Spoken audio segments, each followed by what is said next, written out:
I'm Jeff. Sorry I wasn't on last night, but wasn't feeling that hot, so, I took the night off. Happens when you're not getting paid for this gig. So, anyway, I'm going to give you the news, my opinion, and you can reach me you can tweet me with the @ STADALMAN. You can email me, jjstad2014 @gmail.com, or you can hit my Facebook pages, Jeff Stadelman or JJStad2014. Get in contact with me any of the ways you want. Let me hear your opinions. But first, we're going to get on with some of the news. Former Tennessee Titans running back Chris Johnson will have his knee scoped on Tuesday to repair a meniscus tear that he suffered in Week 3 of the 2013 season. This all but certain makes him a free agent, and meaning he will be released by the Tennessee Titans. Johnson faces a 4 to 6 week recovery period, but this should mean he'll be fine just in time for free agency. So tell me, he's having his knee scoped. He's been around for a while. Would you take Chris Johnson as your running back? Number 1, number 2? Heck, I know on the Eagles, I'd take him as my number 2. I'm happy with Shady McCoy, but I'd definitely take him from a number 2. What's wrong with him? Knee scope? Sign him to a 1-2 year deal, see if he can make it. But that's my opinion. Again, hit me up, let me know what you think. Anyway, on other football related news, I told you folks, it's Pro Bowl, it's Super Bowl week. You're going to get a lot of football news until it becomes dead. After that, I'll cover what I can. But, as I was saying, the Houston Texans fans are buying and hanging billboards up in and around the Houston area, telling the Texans that they want the Texans to draft Johnny Manziel. My question, why? Manziel, he seems like another RG3. He can run, but he can't pass. You take his knees out from him just like you did RG3 end of last year, he's not going to amount to anything. You're going to see Johnny Manziel choke. Johnny Manziel very rarely won a big game. If he won 2 bowl games, hey, I'll be surprised. Correct me if I'm wrong there. Like I said, hit me up on my email, tweet me, Facebook me, whatever.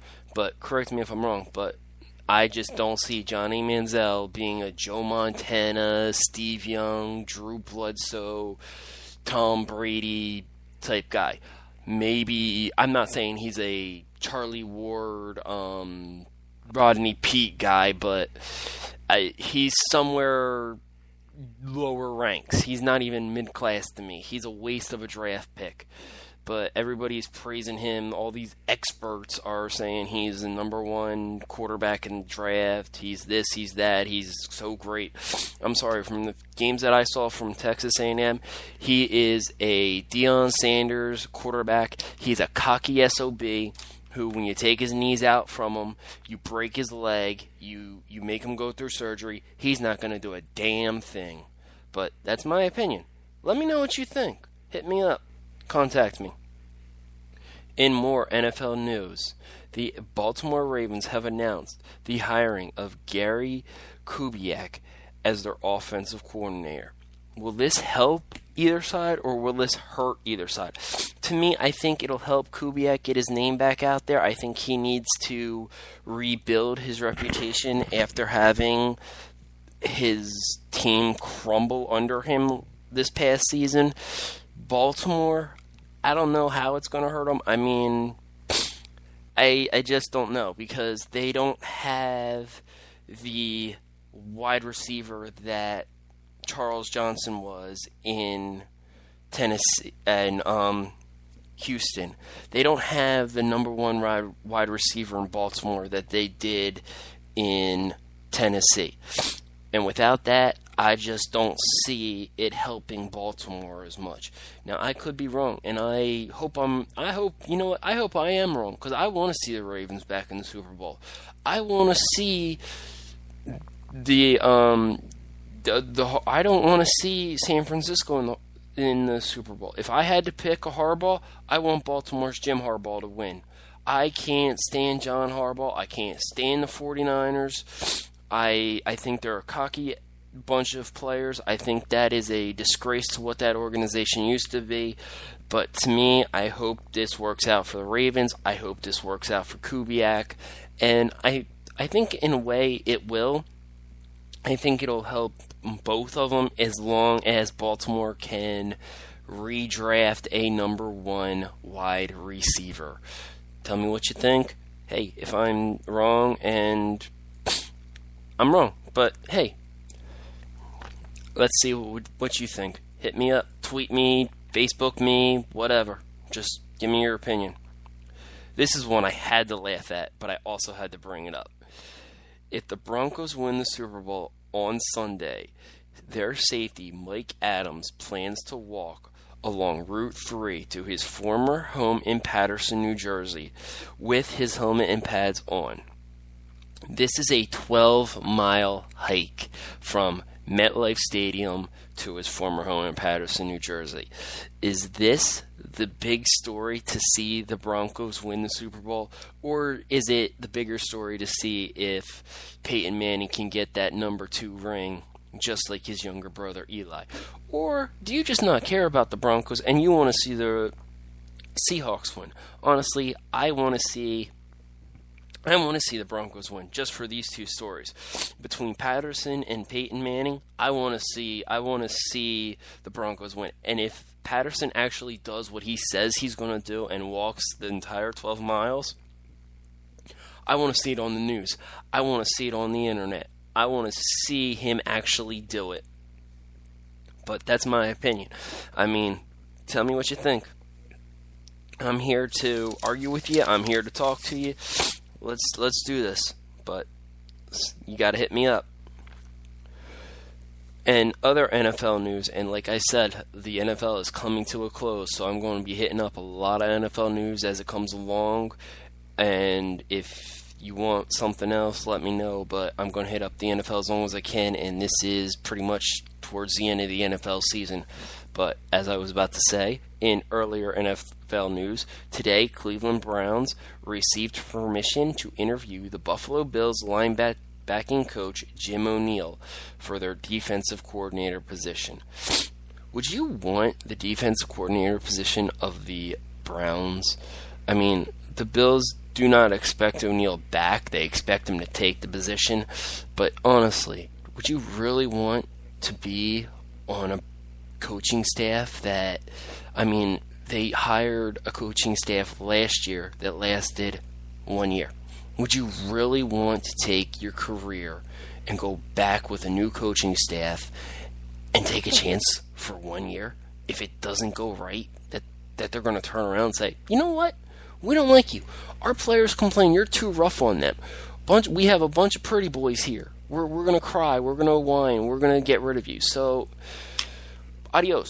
And that's going to ruin your career. That's going to look bad for any coach that gets fired after only 1 year. I don't care if you're a defensive coordinator, a linebackers coach, offensive coordinator, wide receivers coach, whatever. It's going to look bad for you that you're going to put on your resume, I was with the Cleveland Browns for 1 year and I got fired after 1 year because we didn't perform right or our players complained too much and we got fired.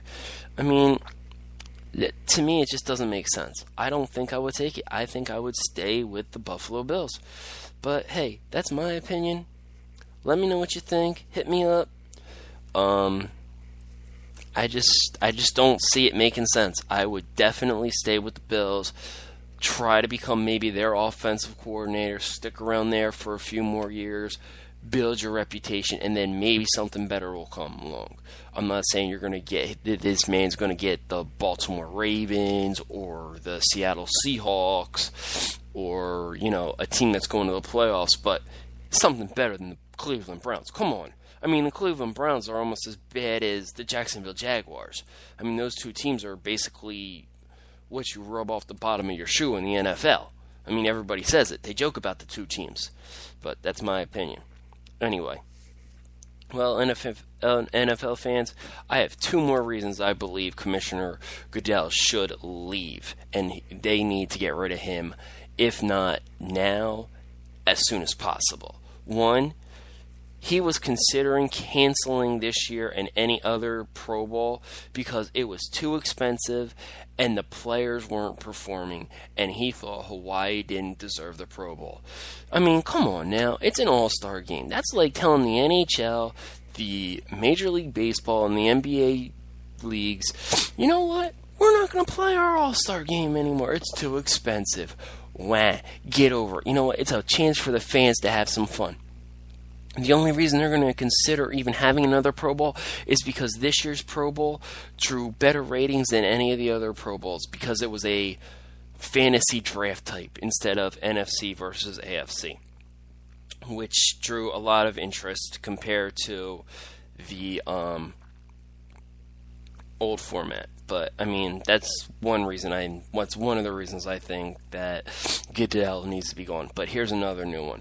And this one really irks me, and I think it should irk all of New Jersey. And I'm saying New Jersey because it is in New Jersey. New Yorkers can be insulted. I don't care. But how is it that the NHL can play games on ice in January in sub-freezing temperatures, but the NFL is complaining about the Super Bowl? I mean, seriously. MetLife Stadium is in the Meadowlands in East Rutherford, not New York, East Rutherford, New Jersey. So I'm saying New Jersey fans can get really upset about this. I mean, if New Yorkers want to get upset, but how is it that these NHL teams can go about, they can play their games in sub-freezing temperatures, have their rinks covered in ice, play at Yankee Stadium, and have no problems, but yet the NFL and Roger Goodell want to take the Super Bowl and say, it's too cold to play. We can't play in snow. We can't play on a little bit of frozen tundra. Again, then, you know what? If you can't play on the snow in New Jersey, don't have the Bears play, don't have the Packers play, don't have the Broncos play, don't have the Patriots play, anything past October or November at home. Make them all play down south. I mean, it only seems fair because they get as much snow as East Rutherford, New Jersey, and Philadelphia. So, I mean, tell me what you think. But that's my opinion. I mean, to me, it seems like Roger Goodell is just looking for another excuse. He's looking for a way to make money, and it's just he doesn't think this way is going to make enough money for him because the stadium's too small, or the parking lot's too small, or there's too many restrictions, whatever. It just doesn't seem like to him it's going to make enough money. But to me, I think this needs to continue. I think cold area stadiums, Seattle, New England, Philadelphia, East Rutherford, places like that, they need to fight for the Super Bowl. We need to stop having them in Miami, Arizona, California. Wah, wah, wah. If you're going to have it in somewhere warm, heck, Goodell, you want to have a Pro Bowl? Fine, have a Pro Bowl, but have a Super Bowl in Hawaii as well. Tell me what you think. But in other more NFL news, and my last NFL news for the day, by the way, folks, Broncos cornerback Dominique Rodgers-Cromartie may retire after the year, especially if the Broncos win the Super Bowl. He says that he set a goal of playing 5 years in the NFL, and this is his 6th year, and he's a free agent after the season ends. So, you tell me, would you want him on your team if and when he becomes a free agent, if he doesn't retire? You know what? As an Eagles fan, I've seen him play. To me, he wasn't that great. Maybe it was the defense that he was playing in. I mean, maybe if he wanted to sign a 1 or 2 year deal and take a chance that way, maybe then I would say, yeah, I'd take a chance on him. But if he wants big money and a big long deal, no, he's not worth it. To me, he's a 2, maybe a 2, a 3. A 3 or a 2, nothing, definitely not a 1. And right now, I don't know. I really don't know. But tell me what you think. Would you sign him as a free agent? Would you take him on your team? I don't care. Would